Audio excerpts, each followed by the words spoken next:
사랑하는 할랜드교 성도 여러분 안녕하십니까? 박균수 목사입니다. 지난주에도 잠깐 언급한 대로 한국의 교계가 지금 무척이나 시끄럽습니다.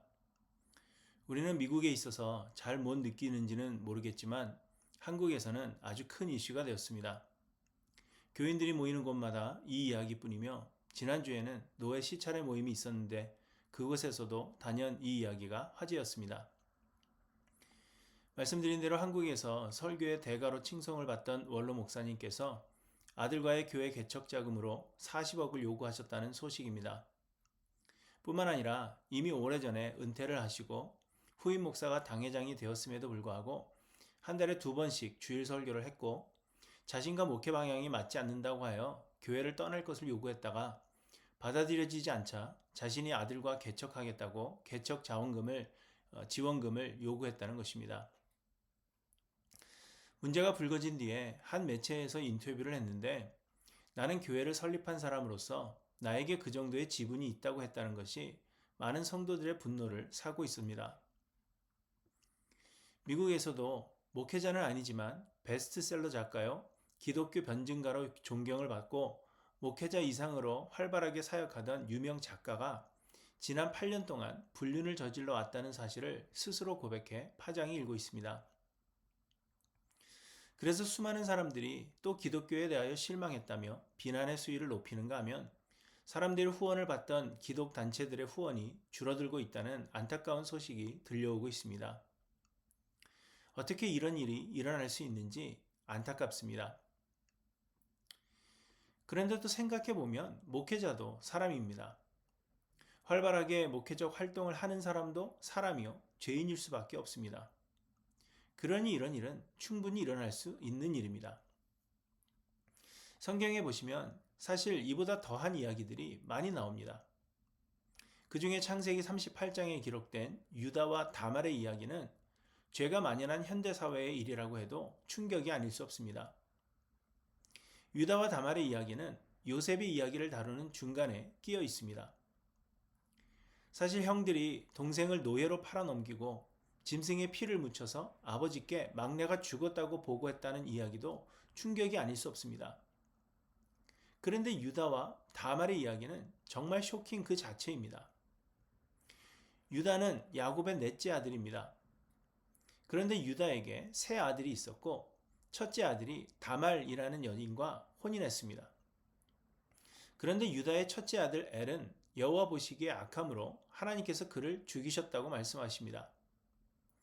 당시에는 형사수치혼이라는 제도가 있어서 형이 후사가 없이 죽었다면 형을 대신하여 형수로 하여금 대를 잇게 했습니다. 그런데 엘의 동생 오나는 형에게 씨를 주지 않으려 하여 땅에 설정하였고 하나님께서 이를 악하게 보사 그도 죽임을 당하게 되었습니다. 이제 남은 것은 셋째 아들 셀라뿐이었는데 유다는 혹 셋째 아들도 죽지 않을까 하는 두려움 때문에 셀라가 어리다는 이유로 다말을 친정으로 돌려보내고 셀라가 성장하여 부를 때까지 친정에 머물라고 명령합니다. 하지만 유다는 수년이 지나서 셀라가 성장한 후에도 다말을 부르지 않았고 급기야 다말은 아내가 죽은 후에 위로가 필요했던 유다가 양털을 깎으러 다말이 있는 곳 가까이 왔을 때 창녀로 변하여 동침합니다. 며느리가 시아버지를 속여서 동침한 것입니다. 그로 인하여 다말이 아이를 가지게 되는데 다말이 다른 남자를 취한 것으로 알고 죽이려 하던 유다는 다말이 자신의 아이를 가졌다는 사실을 알고는 다말을 살려주고 그와 가까이 하지 않았다고 말씀하십니다. 그렇게 태어난 쌍둥이가 베레스와 세라이고 베레스의 후손으로 훗날에 예수 그리스도께서 나시게 되었습니다. 이처럼 창세기의 대부분의 이야기들과 또 등장하는 인물들은 사실 사람들이 모두 죄인이라는 사실을 말씀하시는 것입니다.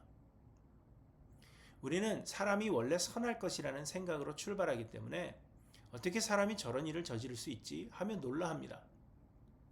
그러나 성경은 사람이 원래 용서받을 수 없는 죄인들이라는 사실을 말씀하시는 것입니다. 가인은 하나님이 자신의 제사를 받지 않으셨다는 이유로 자기의 동생 아벨을 죽였습니다. 하나님을 대적하여 바벨타월 싸움으로 인하여 하나님께서 언어를 혼잡하게 하시고 사람들을 흩으셨으며 하나님은 온 세상을 홍수로 심판하셔야 했습니다. 이처럼 사람은 모두 죄인이며 결코 선하지 않습니다.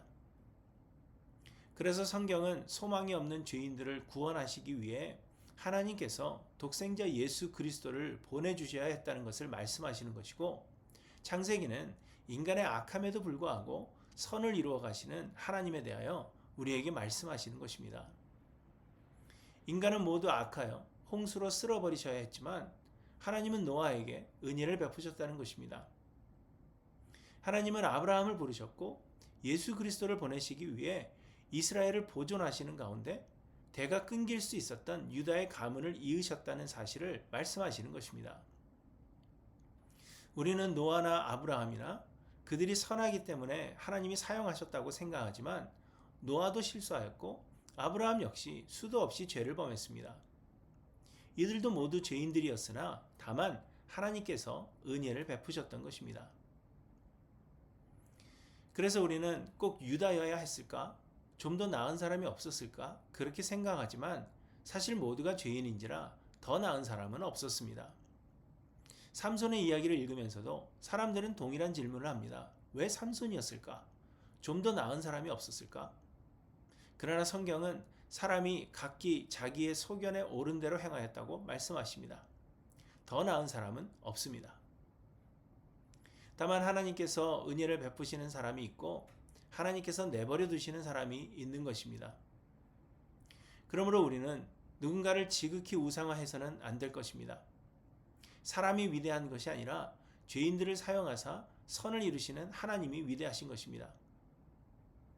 또한 우리는 모든 사람들을 돌아보아야 합니다.